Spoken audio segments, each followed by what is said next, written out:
We're live. So how's it going? Going good. Been doing webinars for the last 4 weeks. That's Yeah, that. how did the last one go? It's right around 10% conversion on the total sign up or the total attendees. So Russell, the way he calculates is he calculates what's the percent of people who convert when you show the offer or the price, which I haven't been able to track that number as rigorously. But basically, I'm saying if I have 100 people, I get 10 people to buy the product, 100 people show up for the webinar. What Russell is saying is, it doesn't matter how many people showed up, if it was 100 people showed up, how many people registered when you showed the offer, which would usually be, I don't know, but 20, 30, 40% drop off by then. Oh, I see. So it could be like, Yeah. That makes sense as a metric, I guess, because you're actually evaluating the people that are real, like how it's telling you more about how well you sold the offer. Because someone that hasn't even heard the offer, then it's not talking about how, like, you're not looking at how well you sold the offer. So yeah, but yeah, I mean, it's a good thing, like in the sense the numbers that he's quoting for sure we're at the 15% range right now, if that's the case. Right. Because it like, but that's all warm audience, so I don't really trust any of those numbers right now. This will be different when it's cold. That's when the game is on for real. Yeah. That's when the fun begins, to be honest. But yeah. So did you do the same one, or did you do focus? I'm doing the same one while I'm working on the next one. Oh, okay. So I just spend time, like a little bit of time on promoting the same one while I work on the next one. How many people showed up at this last one? Like 40. Okay, that's good. Yeah. 40 people showed up, 4 BARTs. It's been the similar trend, like 65 people or 60 people showed up the first time and 7 BARTs. Then 30 people showed up, 3 BART, 23 people showed up, 2 BARTs, 40 people showed up, 4 BARTs. So it's like 10% conversion on the show ups. Right, okay. But it would probably be like if we took only people who saw the offer, probably like 15% conversion at that point, because there's definitely a lot of drop off by that time. Right, okay. Well, that's good then. You're getting, and you're just advertising to your list then. So you're it's still only list and channel. We are list and YouTube channel right now. Yeah. And podcasts. So yeah, all of that. This, I mean, 100, 130, 150, let's say 160 people have showed up for the webinar so far out of the 720 or 730 that are showing as registered in my ConvertKit overall. So I don't have different cohorts of signups in ConvertKits. They're all going to the same bucket. Right. They all get reminded. So if I look at the numbers, 750 people signed up for this. Yeah, so far. 160 people have shown up so far. Okay. And then, so then some people will like maybe show. So, but Saturday seemed to be the better day, right? Because you got 40 people signed up or showed up. Yeah, I did a lot more promotion on it through YouTube and podcasts and all those things. Oh, okay.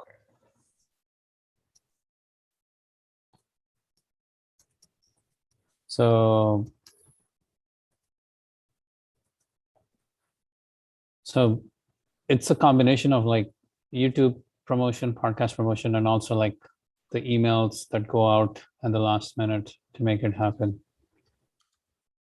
So what's the MRR looking like now on the program? On just that program? Yeah. Like around 8K. Okay, that's good. That's good for something that you only launched it like 2 months ago. So that's true. That's true. Yeah. Of course, we would never know like how this will play out in the long term. But yeah. yeah, you'll have to see what the churn rate ends up being, but yeah, no, that's good. Yeah, if you can get the same numbers every month, I mean, you're growing your MRR by like, around 3K per month. But Yeah, I mean, but you that's get cold at traffic. some point, yeah, cold is the only way to go. Like here's the thing, like the more I think about it, over the last 4 weeks, yeah, I've improved the webinar. Those are like improvements that are happening. And yeah, maybe 5%, 10% improvements overall in the conversion on the 10%, right? So maybe Right. 10% is going to 11% or 10.5% or something like that.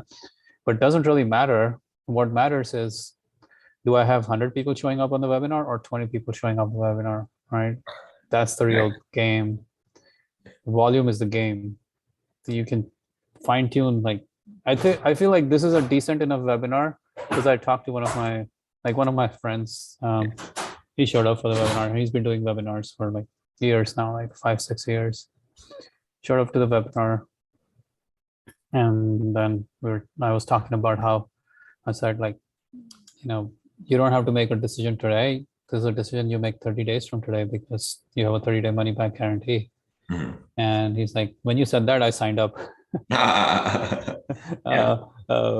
So he's like, dude, the webinar is good. The construct, like, it's perfect offer. Not perfect offer. It's well defined.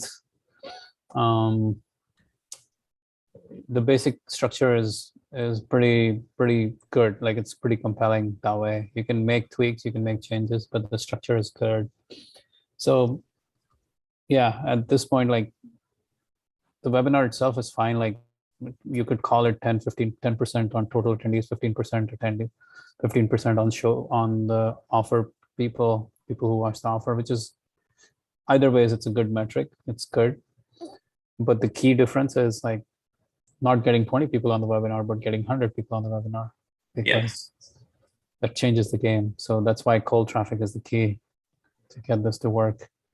Yeah. It's almost like there's not even any, like, you have something that works good enough as far as the webinar, as far as conversion. So I mean, I'll continue to hone it because I Oh, yeah. actually feel like honing it makes my craft better, because as I continue to Right. grow on this webinar, I can do, when I do future types of webinars, whatever it is, like, I know there's so many, like, every time I do it and every time I kind of now have I watch webinars as a part-time fun thing. My girlfriend doesn't like it, but I watch other people's webinars to understand what they're doing, and I'm like, oh shit, okay, I need to do this, I need to do that. So constant improvement, constantly changing, and of course constantly trying to apply this expert secrets. So yeah, it's good. It's good. It's not, until cold traffic is turned on, there's no knowing what happens and how good this is. The other thing I haven't done, and I've had so many requests now, which I should have been doing all along, would have doubled the total numbers, is Mhm. send out replays. Oh yeah, definitely. Because Yeah. Russell said, like, if you send out replays, that'll double your total sales. So I'm like, So you haven't been sending out replays? no. Yeah, you definitely need to send out replays. I literally have emails in my inbox saying, hey, I want to do it, I can't do it, please send me the replay. Yeah. So at this point, I have to. Maybe I'll do a deadline offer. So maybe get some more 5 to 10 people off of that, off the replay. Yeah, because if you've got 700 and something people that signed up for the webinar, right, but only 100 and something people have shown up, and then send the replay to all 700, you'll probably get another, I don't know, maybe like couple percent conversion of the no shops. Maybe you get 2 or 3. Yeah. So if you think about it, 750 people, and I send, like, let's say 3 or 4 emails forwards, and those are, that's a very responsive audience. Yeah. Going through the hoops. So I would expect click rates to be around 7 to 10%. Yeah. Right. So 75 people on one email, 150, maybe 150 people watch it. Yeah. With the deadline. So yeah, that would be actually huge. Mm-hmm. If I can get, it won't have the same conversions as a live one. No, it won't have the same, but maybe it's half as much. Which is still good. Like, we captured 7 or 8 people out of that. Yeah. So I need to do that now. Yeah, I think this is how, the funny thing is this is how it's getting built in real time. The machine of Yeah. like one step at a time, one element of the webinar, one element of replay, and one element of sign up page. It's getting the, for if anyone's listening, like, and thinking about doing a webinar, one of the things that as I'm thinking about this is like, I had no perfect webinar. I had no idea what the hell I would do Right. when I was, down with COVID on December like 23rd or so. But I just put out the invitation page and sent out an email saying it's happening. And everything else is a result of that. So it's like I Yeah. put myself in a forced, and everything else is a result of just iterating on that.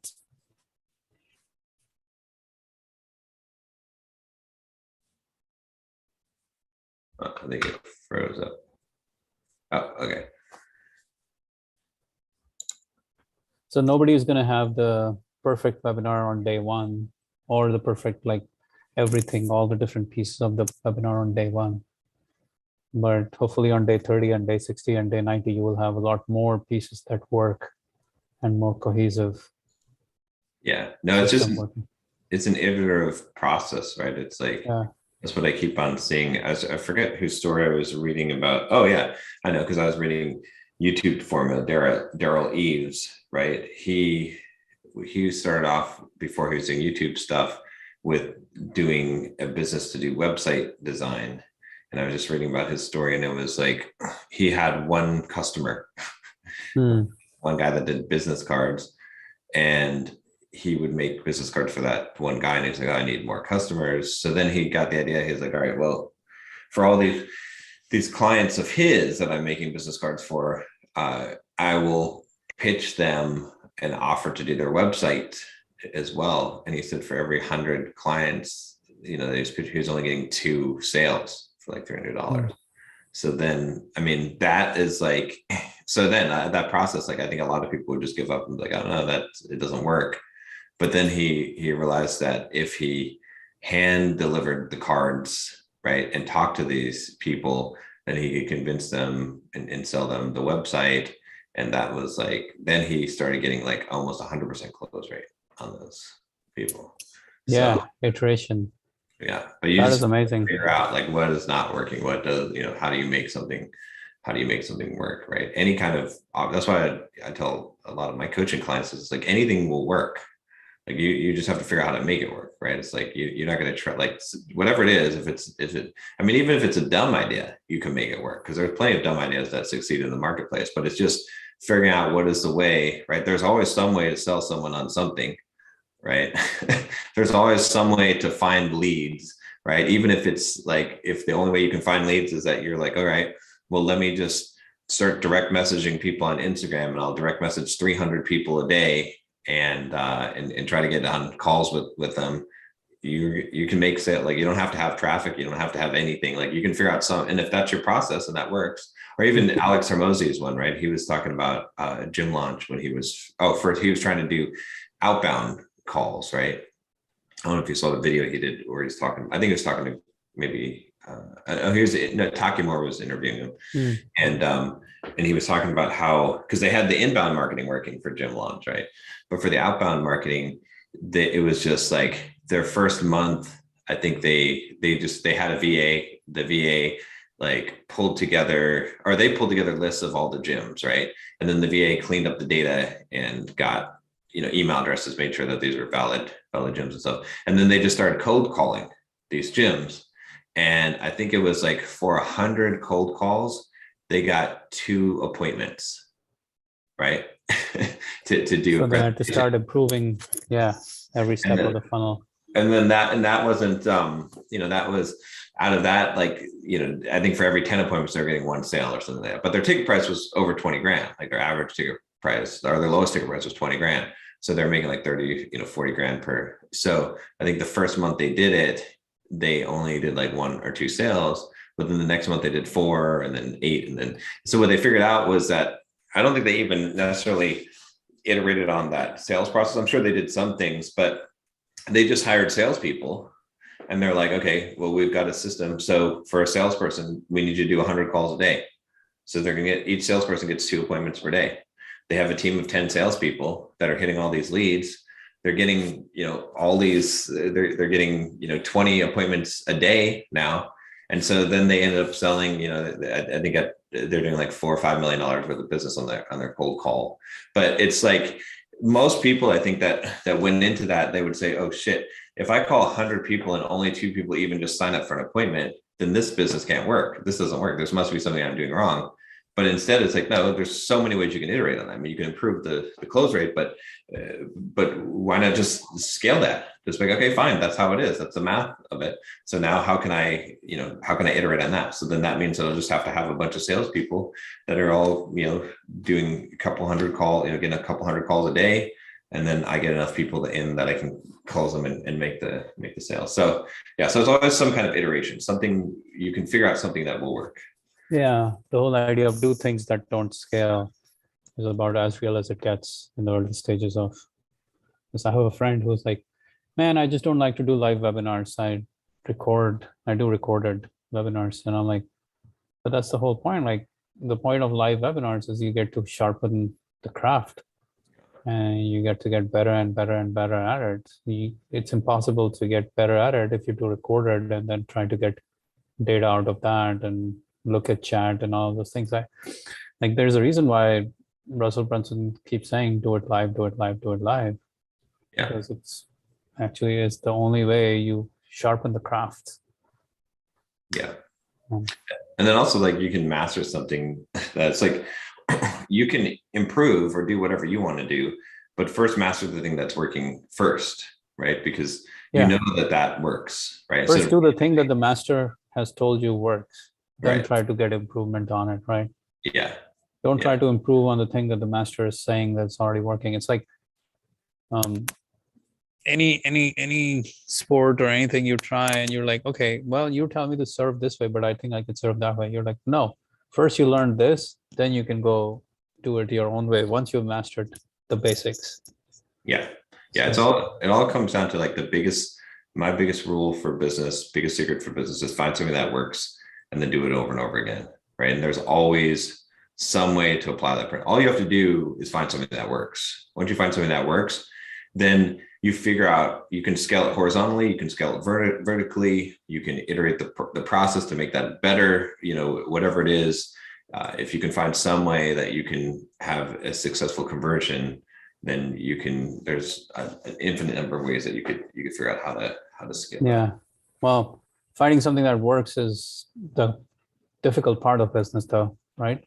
I don't think it is the easier part of business. I don't think it's necessarily that difficult if you are willing to, like, if you open up your toolbox, your options to a lot of different options, right? Like I was saying, for a lot of the coaching clients that I'm working with now, I've expanded because I see what's possible now, right? Because I had a limited tool set that I was using first, which was, okay, well, you have to make YouTube videos or podcasts or blog posts and get people come in, and you have to have them on your email list. But that's not necessarily true, right? Like there's other ways you can reach out to people on DMs. You can, follow up individually with people. You can book calls with them. You can use LinkedIn and put posts on there and then reply to people's comments, right? You can do, paid advertising and then nurture each one of those leads that, you don't have to have a huge audience, right? There's a lot of different ways that you could do it. You could use your existing network, right? There's a ton of different ways that you could find something that works and then create a repeatable process out of it. Well, that finding process is the most challenging and time-consuming process for a business owner, because that finding process and finding something that actually truly works is challenging in itself. Because when you find something that works, hitting it it's just a numbers game at that point. But finding something that works is the hard part in business. Yeah. The 0 to 1 part is what you're talking about. 0 to 1 is the hard part. 1 onwards is the next level scale, and it's way easier than 0 to 1 part. Well, think of it this way. I think people think it's hard, but it's not as hard as what what people think it is. Because again, it comes to your toolbox, right? So imagine this. Let's say that today you had a bicycle company, you sold bikes. Okay. You've got no email list, you've got nothing. Just today, right now, like if I told you you need to sell one bike today, could you figure out a way to sell one bike today? Yeah, I guess. What would you do? Find a way to sell it. Go to PV Boardwalk, probably. Okay, so that's the one. All right, so there you go. So that's a 0 to 1. It's not as hard as what people think. No. So, But it's hard enough in the sense like what you're saying is product validation, product market fit. but but take that example, right? Like say go to the PV Boardwalk. You could probably sell one bike if you go to the PV Boardwalk and you start talking to people every day and try to sell them a bike, right? So you could do that every single day, and then you could sell 30 bikes a day. I mean, a month. That's enough you've got a full business right there. But yes and no. Here's where the challenge is, right? Finding something that works, that's truly scalable, is a different game. Because I could sell a $30 product and it would take me a lifetime to make, like when people are starting off in business and they're like, oh, I'm going to sell this, $30, $40, and $50 products, and I'm going to do this for a very long time. It's probably not the right strategy for them at that stage, because they probably need to find the right thing that works for them, which would be selling a higher ticket product early stages to build that backbone of the business, and then go to lower ticket to scale or something like that, right? So if you get the sequencing wrong, if you get the order of things wrong, you can be in for a rude ride. Yeah, you found something that works, but quote unquote works is the challenging part. What I'm trying to say is finding the right thing that works is the hard part of business, because you can find the thing that works, but that may not, or may not be the perfect thing to go and scale, or may not be the right thing to do at this stage of your business. Right. And it's true. But as long as you find the thing, then you can start to figure that out. Right. So, I mean, an example of one that doesn't scale, that can be a lot of things that you don't think can scale. Right. So one of my coaching clients, he had like 5 Kindle books that he had published. And I think he was making something like, I think it was like 2 or 3, maybe it was like $300 a month, let's say $500 a month, just to make the numbers even. It was somewhere around that range.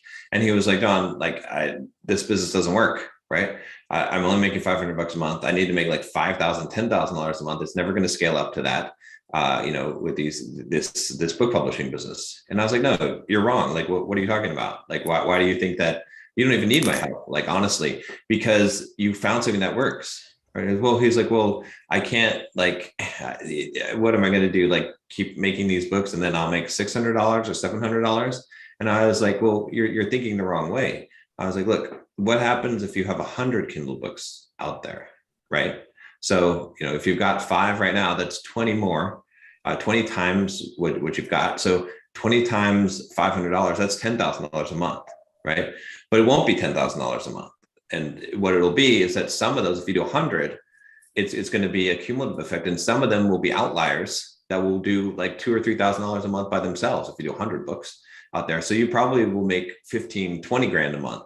But then he was like, well, wait a minute. I can't publish 100 books. It took me forever to make 5 books. But then that problem can be solved as well. So what I told him was like, go and hire writers, like start off and get to a point where you can publish 1 book a month. Like, can you do that if you devote your full time to publishing 1 book a month? Yeah, I can get that. Okay. So when you do that, document the process, get a system down, pretend like you're paying yourself to do it. And then once you train yourself on that system, hire a writer and train them on that system. Right. Now Yes and no. Okay. 2 books a month, right? I see what you're saying, but okay. The right opportunity is so much more important than iterating on the wrong opportunity.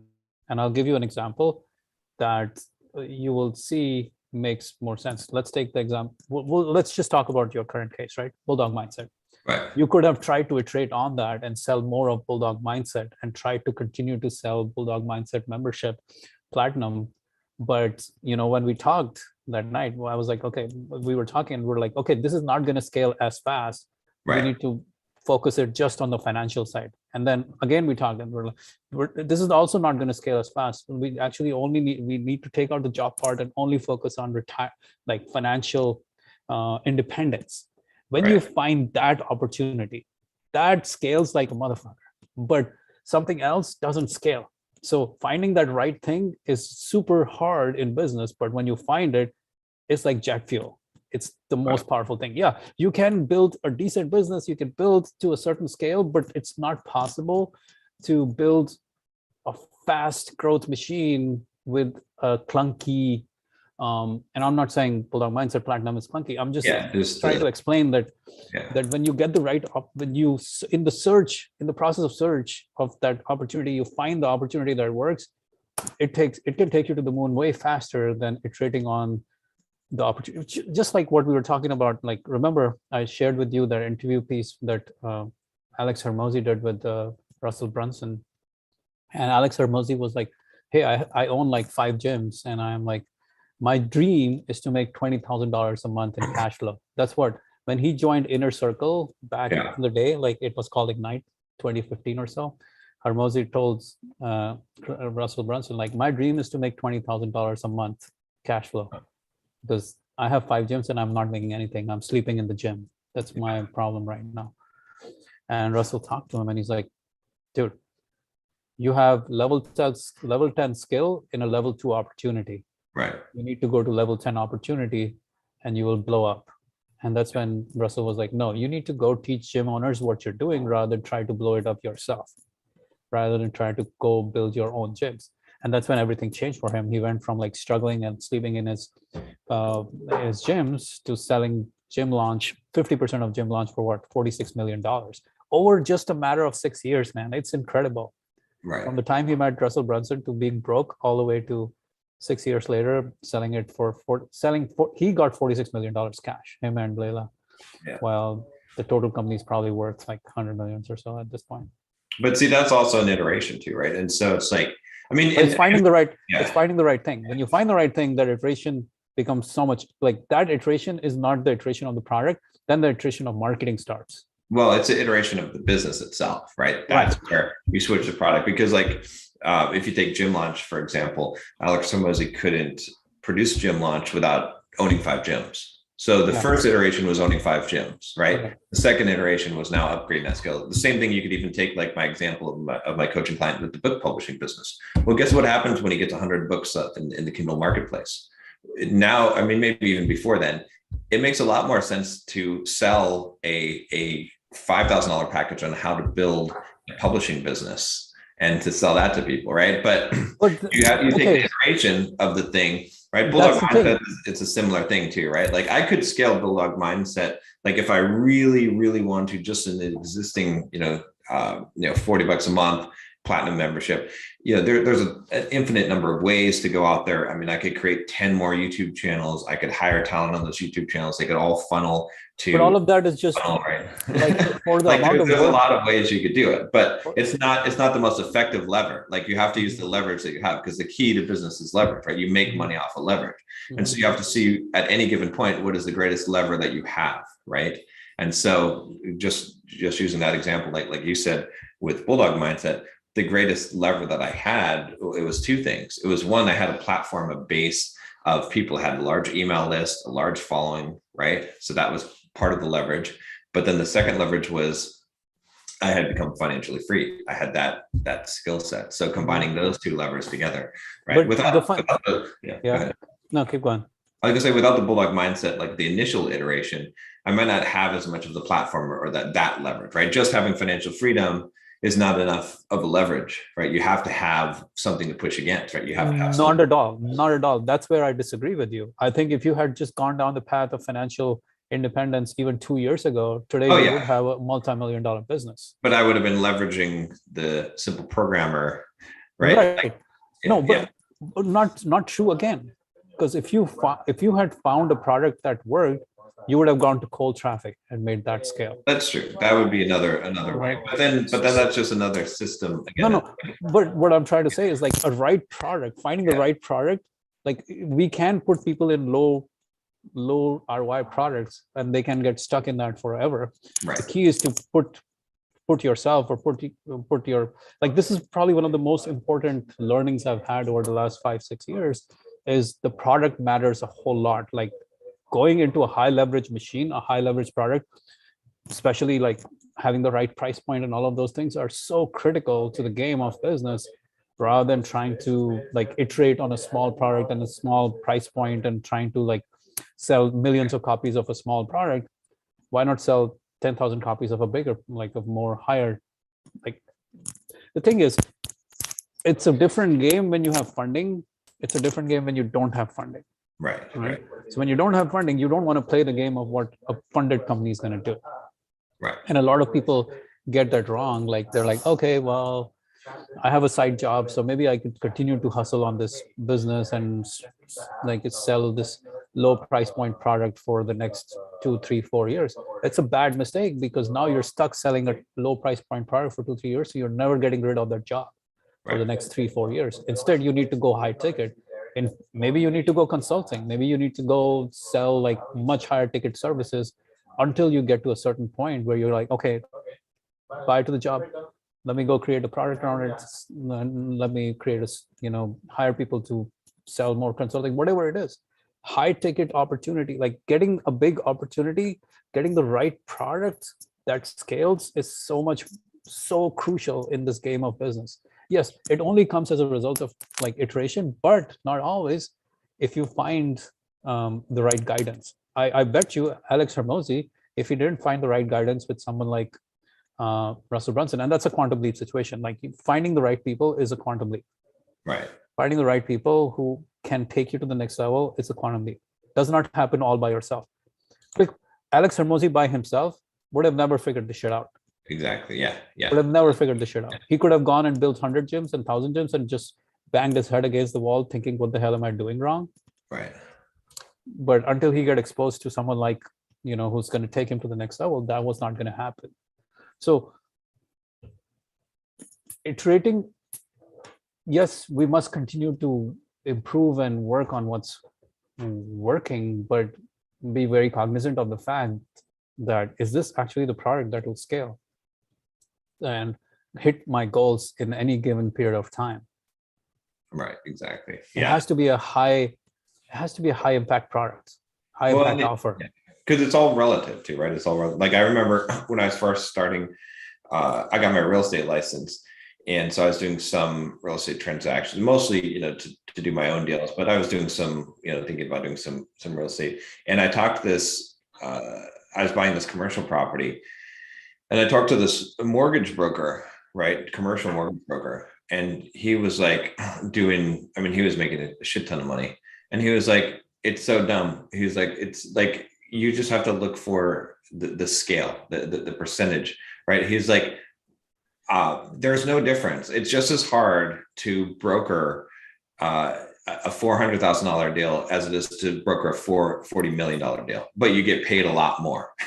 So he said that's why he got into the commercial lending, the brokerage. I mean, obviously there's a little bit more, involved in it, but he was saying that like it just doesn't scale up. Like he's like, if you're going to be a real estate agent, you should be a high-end real estate agent, like, sell luxury real estate, because it's the same, relatively the same amount of work. You just get paid 10 times more. So, so it's the same thing, like, again, like, but the difference is, I think, is you do have a trade-off, right? So when you have to look at the depth and of the audience and, your potential customers, right? Because when you talk about high-end people, when you have a high-end price, right, you have to be able to reach those people, and they're harder to reach in general, right? The lower end price, lower end people, it's easier to reach. So you've got to have, like, there's a trade-off, right? If you have something that's a really low price point, you can reach, millions of people fairly easily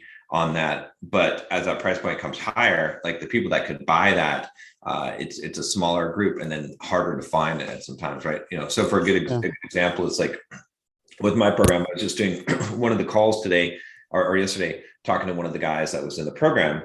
And, I asked them basically what caused you to pull the trigger? Like, why did you buy the program? And then what fears do you have about the program? And, this guy was like, well, he was our software developer. He was making like $150,000 a year. He just got a second job making another $150,000. So he's doing 2 jobs at one time. So he's making like $300,000 a year now. And he was like, well, I mean, the price, I mean, for 2K, it's a no-brainer. It's like so cheap, right? Mhm. So that's the kind of person that says, oh, well, I mean, 2K for so cheap, right? It's like, you know what I mean? But you take the mass market, like the average person working at a regular job, and 2K is like, are you kidding me? 2K for a program? That's insane. That's like a ridiculous amount. That's how much I get paid in a month, or in a couple of weeks. So so it's all about like finding the right person, because it's all relative, right? It's like So a small so amount. I like this. Like let's go back to that dinner. Remember Friday night, you and I were at the dinner table, Yeah, and you were saying, okay, well, I don't want to teach people. Well, like I'm not gonna do the work on like teaching people how to get a six-figure job. So maybe I'll work with someone to do an affiliate deal with them to uh, sh- teach them how to get a six-figure job, because that part is not very exciting. And I was like, well, hold on, let's not even do that. Let's right. only go find people who are already making six figures, because that's the prime audience. That's the perfect audience for you. That's Yeah. the audience that wants your product more than anyone else. And we should only sell to that and leave away everyone else. So that actually was a good thing for you, Right. right? Right. The fact that you only now can go after 100 people who are making 100K is liberating, because now you're like, okay, I only want to go after this premium audience, because they're going to pay for me, pay for this product so quickly. I don't have to hustle and grind and have those people who are like, oh man, I'm only making 20K, let me put it on payments and this and that, and before you know it, you have a business that's like, it's not as enjoyable compared to dealing with people who are already making 100K. Right. So in some ways, actually, that's a good thing, because it qualifies, it simplifies, it says, okay, I will only deal with premium audience, or I will only, like, because of removing stuff from your offer only got better and easier to sell. Easier to sell is the keyword. If you had tried to sell the 100K job offer with everything else, it would have been harder to sell. Yeah. Even Yeah. with your existing audience, it would have been harder to sell. Yeah. Yeah. No, it's true. Yeah. Right. But It became super easy because the people who were making 100K, they showed up in droves, right. and there was plenty of those people. Yeah. Yeah. There was also there was a lot of people that were making less than that Yeah.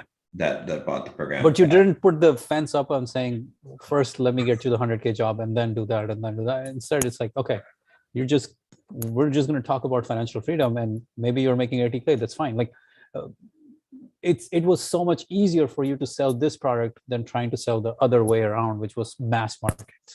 Right. Exactly. Yeah. Yeah. The more specific it is, you just, like I said, you have a trade-off with the specificity. Like I was in a good position because my audience is a lot of software developers who are making a lot of money. So that, given, it can be hard for people to reach an audience. Like if you could get in front of if you could get an email list of 100 billionaires, right? You could do some damage, right, to that. Like that's all you need. But Like it's like reaching people at certain levels. That's the quintessential debate you and I have had since day one, or in the last few years, right? Yeah. That's the debate you and I always had, which is like, you believe traffic is the hardest part of business, Right. and I don't believe traffic is the hardest part of business. I think traffic is always available to buy. It Traffic is depends. always available to buy. Yeah. Product, Yeah. having a product that is like supreme and amazing, that's the hard thing to get. Well, but see, and then that comes down to the price premium again, right? It's like, Yeah. okay, like let's take again, real estate agent or mortgage broker, right? If you're just doing, let's say a real estate agent who's doing regular real estate, right? They have to have an office, okay, that costs money every month. They have to have phone lines and all that stuff, and that eats into their business. Maybe it eats into 25% of overhead, right? That same person running a luxury real estate business where they're making 10 times as much money, their overhead is like 0.5% of their business. So it's the same thing. Like you say that buying traffic is cheap. Well, it depends. It depends on what you're selling, right? If you're selling a $50,000 product, buying traffic is it's almost free. It doesn't. I'm not saying buying traffic is cheap. I'm saying traffic can be bought.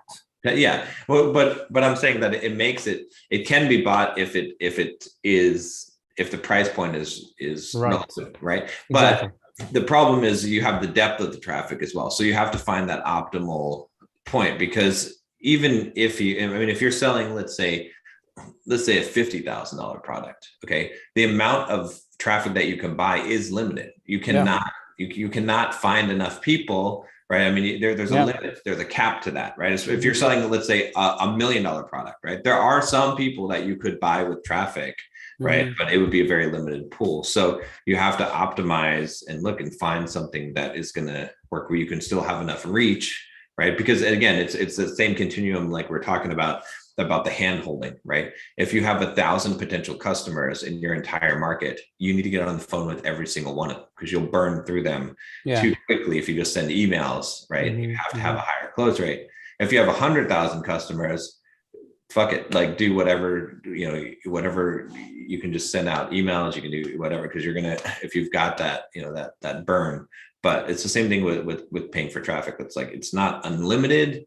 It is limited by the demographic that you're reaching. So Yeah, it is limited, and that's totally okay. yeah. I think with a product that sells, you can always find partnerships, affiliates, joint ventures, people who will line up to do a good deal if you have a product that sells, and they will gladly be a part of that deal with you because you've got something that they don't have. Yeah. A product that converts, the product that sells. So it's a game, but like the game of business where the iteration game of business where, like, if we can find a way to make a scintillating hot product like a Tesla car, marketing becomes superfluous, sales becomes superfluous, right? So it's like the continuum of marketing and sales. Like the product has a huge part of it, is a huge part of that whole game. A hot product can nullify a lot of other things. Yeah. And hard product can be like, okay, we can figure out, we could go buy customers from the traffic store like Facebook or Google or whatever, or we can do affiliate partnerships and things like that. So product is like, finding the right product is the game that's so hard to play, but once you get it right, it's like fire. Like for you right now, what are you, like 100K, or what are you on sales now with that funnel? Yeah, well, I closed it because I know, but you also have opened the coaching offer, right? Yeah, I did. Well, I did 100K in a couple of days on the first offer.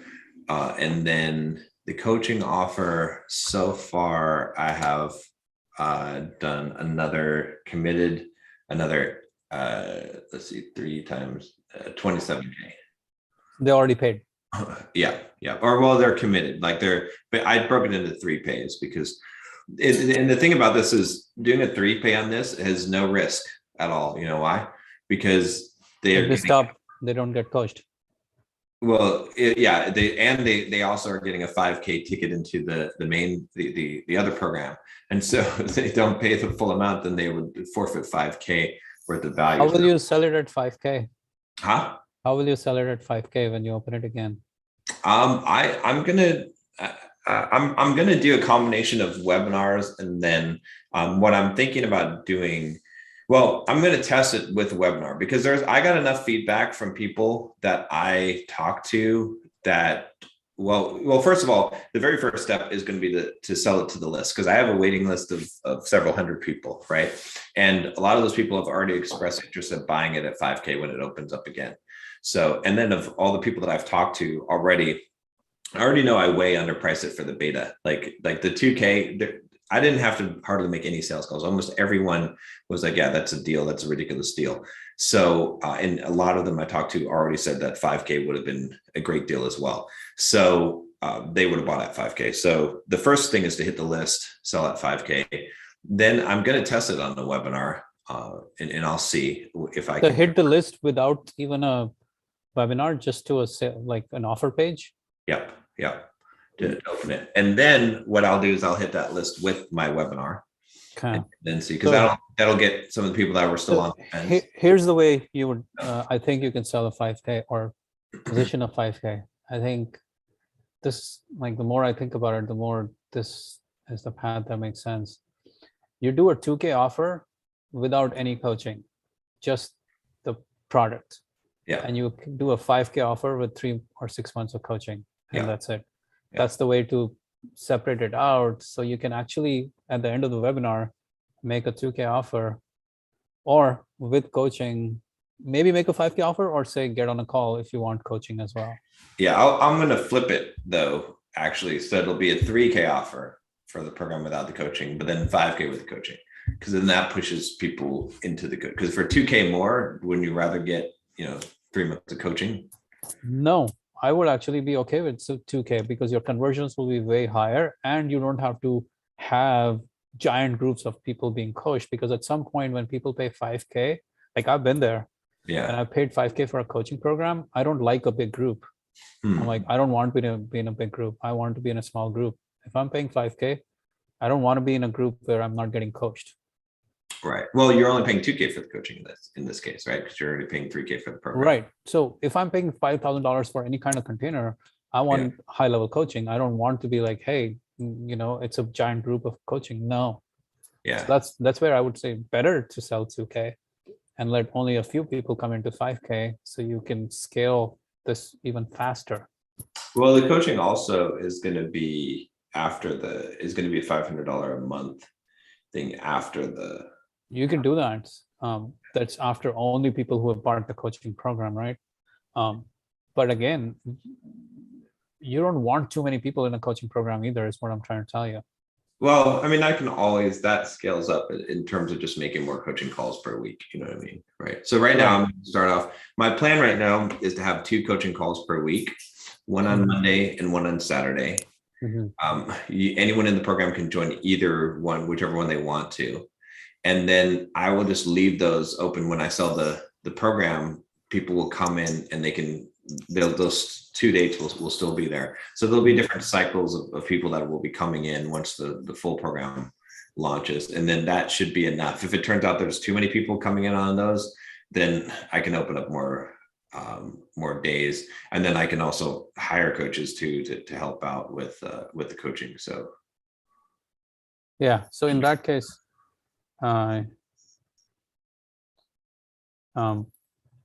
wouldn't you be so much better off if you just sell a $2,000 program and have huge conversions on it, as opposed to doing any of the coaching? Yeah. Well, if you've got to do any of the coaching, you might as well do coaching. You see what I'm saying? Remember, coaching always has a scaling limit. Yeah. A $2,000 program has no scaling limits. Right.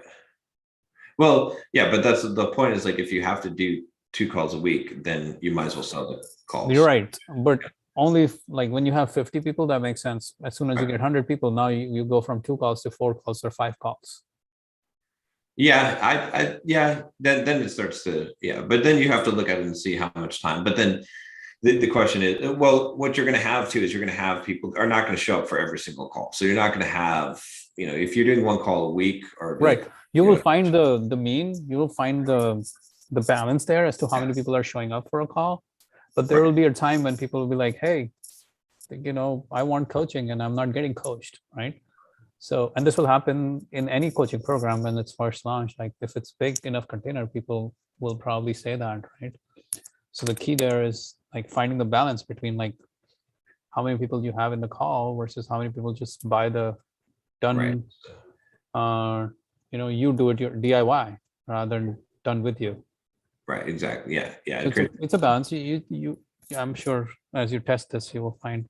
Well, you're looking at like, potentially like a 2K program for just the courses, the 5K for the coaching, and then what it comes down to is like basically like a 10K. The thing is, you can have higher ticket, like you can have masterminds. You should have mastermind, which would be higher ticket mastermind, like 20K mastermind. You should have that in this niche.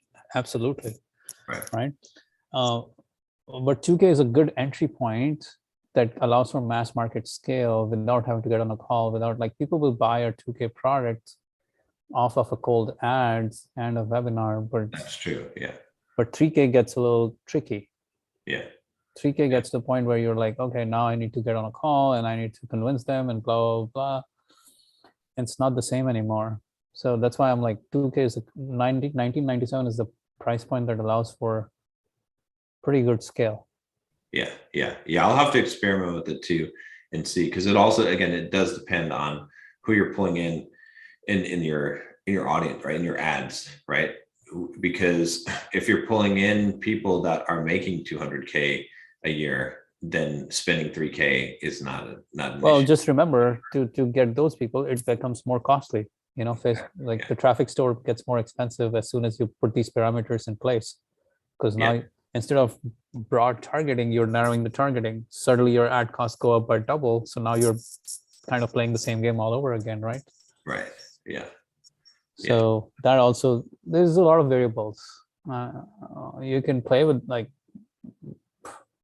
price, and at some point maybe we will be doing low ticket offers on the front end as a challenge or something to get the kickstart going and things like that. But first step is just fine tuning this webinar. Yeah. Are you going to do a webinar anytime soon?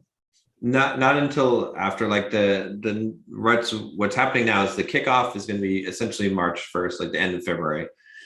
And in between that time, I'll be creating a lot of the course content that's going to be dripped out to when basically I've got a month to get all the So content. you're not really doing any heavy duty marketing for the next month for this product.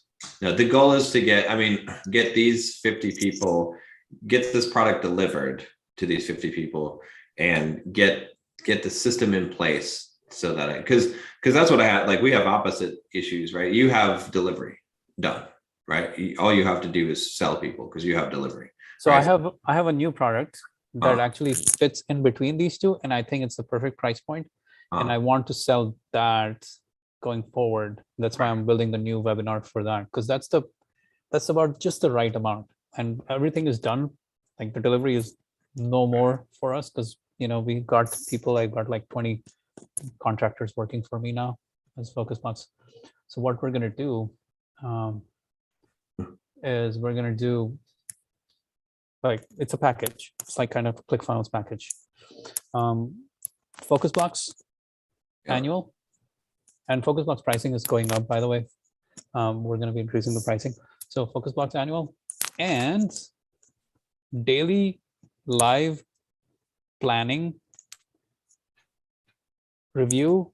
And so it's like a morning goal setting call, right, but no accountability. right. We go through a process, the double your productivity by 5 p.m. tomorrow process that I have, the worksheet. We go through it and people just go do it themselves, but it's a process that's like guided by a person. Right. Okay. So everyone wants to have a morning routine. Everyone talks about morning routine. Like Instagram is full of people who talk morning routine. Nobody does that shit. They do it for 4 days, they forget about it, right? Right.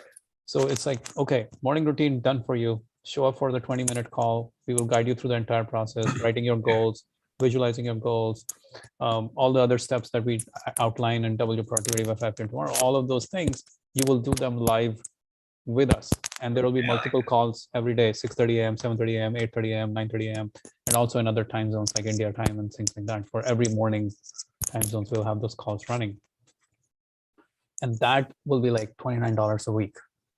Okay. Yeah. It's like your daily goal setting, daily goal achievement ritual. Right. Yeah, I like that. Being strategic about what you're doing every single day. Yeah. Yeah. Right. So $29 a week for that. That's like $120 a month for that. $33 right now, but $39 a month for FocusBox. So 140, 150, 120 plus 40, $160 a month. But I'll sell the entire package for $1,000. Okay. Okay. Per year. For a year. Yeah. Perfect. Yeah. It's a medium between these two because it's a ridiculous amount of value for $1,000. Exactly. I mean, to get calls every single day and access to FocusBox whenever you want. Yeah. Pass. It's like a pass. FocusBox, like a pass for this. It's the ultimate productivity system ever. And you get weekly planning sessions and monthly planning sessions and quarterly planning sessions live, all of those, plus the daily, right? Yeah. So all of this combined for $997 is what I'm planning to sell in the next webinar iteration in a couple of weeks from now. Yeah. And I'm going to de-emphasize the accountability one because that will become the second, like the next step. Right. So people who are already in this and who want to get higher level of accountability, just join our accountability call. Right. Okay. And maybe even more premium pricing for that. Yeah. No, that makes sense. I like that. So, but the good thing about this one is $1,000 and my delivery costs, like I don't have to worry about like the logistics of an accountability call, because the accountability call I limited to 5 or 6 people in a group. Oh, I see. Yeah. Yeah. This is infinite, Right. Yeah. right? It doesn't matter if I have 10 people or 100 people on the call in the morning routine call, right? Right. Exactly. Yeah. Because everyone's doing it themselves. Everyone's filling out the sheet themselves. Right. The Right. biggest problem I hear from people like after double your productivity is they do it, they get great results, and they're like, I just couldn't do it repeatedly. I couldn't just ritualize it. So this is the way to get you to do it repeatedly every single time. Yeah. So this is the new offer, but I feel like this is going to simplify all of the things that I'm trying to sell and have a premium price point that we Yeah. can scale on any kind of traffic, whether it's joint venture or paid traffic or cold traffic, $1,000. Yeah. Perfect. Yeah. No, I like that. Yeah. Uh, So of all the three that I've told you so far, so you already know about Focus Blocks as a standalone offer, then this one, and then like Quantum Leap. Which one do you like for scalability and long-term growth? I like this one because $1,000, you're recapturing your costs up front. It's almost like a pass. Like the offer seems too good, right? For $1,000 to get that for a full year of all of that. And then it still gives you the ability to renew those people, right? Every year. We can also sell like lifetime for like 1,997 or something and see what happens on that. Yeah, I mean, I think you could probably sell the lifetime for even more than that. 2,997 or something. Yeah, I think 2,997 this would be for lifetime. Yeah. So and you give them an option to, like, when they renew the next year, you can tell them, hey, you can get it. It's $160 a month, but if you do a year again, you can get it for $1,000 again. Or maybe bump it to 1,200 or something like that. But I think you can just do 1,000 again. Yeah, 997 per year. Yeah. To sign up for, or 2,997 for lifetime. Yeah. Something like that. Or 1,997. Yeah. But yeah, so I feel like that is that's like the medium balance of like striking it right where my resources can be leveraged to the max without any kind of clunkiness of logistics of coaching and all of those things. Yeah, and then if you're doing $1,000 per ticket, right? If you get, if you can get a 10% close rate on that, I'm hoping for a higher close rate than the current offer. Yeah, but we'll see. But assume that you could get like a 10%. I know you can get a 10% close rate on that. Then you can afford to spend, if it's like 1 out of 3 people that sign up for the webinar, that actually show up for the webinar, then you're talking about 300 people. $10 per registration is like $3,000. You say $15 a registration would be $4,500. Yeah. So you get 10 people to buy $10,000. Yeah, I mean, even if you had to pay $50 a registration, you would still have plenty of profit margin in there. Yeah, 35 is the max, right? 300 people, 35 would be 10K ad spend. Right, because if you had 500 or $50 per registration, right, times 300 people is $15,000, right? Of those people, you would sell. Oh, I see what you're saying. No, $35 is max. Yeah, $35 is max. Yeah, but you have to have profit in there. So really, you're looking at like probably $20 max. $20 max, like operating margin and all those things. And hopefully optimizes. The thing that everyone's talking about, by the way, just like so you know what I've already been planting in my mind. Like, yeah, the webinar is working, but even Russell and everyone else is talking about doing an upfront challenge or a workshop. Yeah. To get the traffic in, like a 5-day challenge or something, to get people to liquidate your leads on day 1. Right, or exactly. As soon as they come in. So we can do a 7-day challenge for double your productivity. Right. And then sell them like an annual package, right?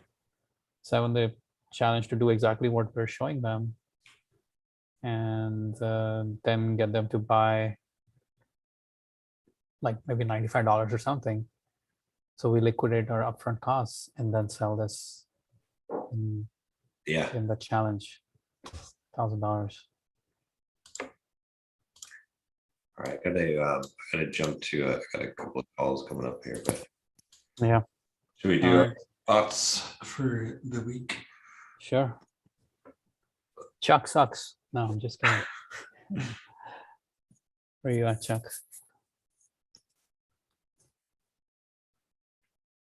Go ahead. Mine, I mean, I'll just go with the one kind of what I was talking about, which is like everything works. You just have to make it work. It might not be the best thing, but it does work. Like there's no, it doesn't work. Like you can make it work. Whatever it is, you have to make it work.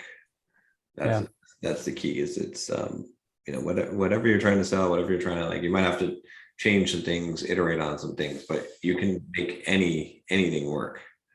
You just have to believe that that's what you're trying to do. If you're trying things out, you're never going to find anything, because almost like it's very rare to stumble upon a thing that just works. Yeah. Okay. So here's my antithesis to what you're saying. Everything does not work, because if everything worked, a farmer in India would be a billionaire working 24 hours a day. It does not happen for them, right? So there's an opportunity that you must find that leverages much faster.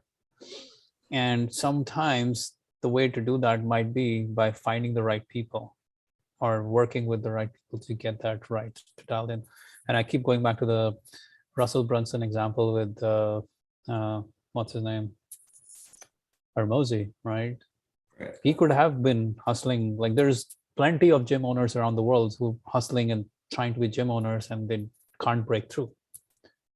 So finding the right person who can take you to the next level, who understands where you're at and who can give you the guidance and support, could be the difference between you being you still sleeping in your gym or you having $46 million in the bank account in 5 years. Yeah. So the right high-speed opportunity is usually going to come because you are in connection with the right people. Exactly. Or the right mentor or coach, kind of. Yep. Yeah. It's a quantum leap environment, right people. All right, cool. Well, hopefully Chuck will be here next week. We need to get some more people in here. Yeah. Yeah. If you're listening, if you're making over $1 million a year and you're running cold traffic, let's talk. Yeah, that's true. Send an email to john.sonmez@gmail.com or send an email to me, or I shouldn't send your private email, whatever, John. Manuwire@gmail.com if you want to send it to me, and we can talk, and maybe you would be a perfect candidate to be on Entreprogrammers. Yeah, do it. All right, cool.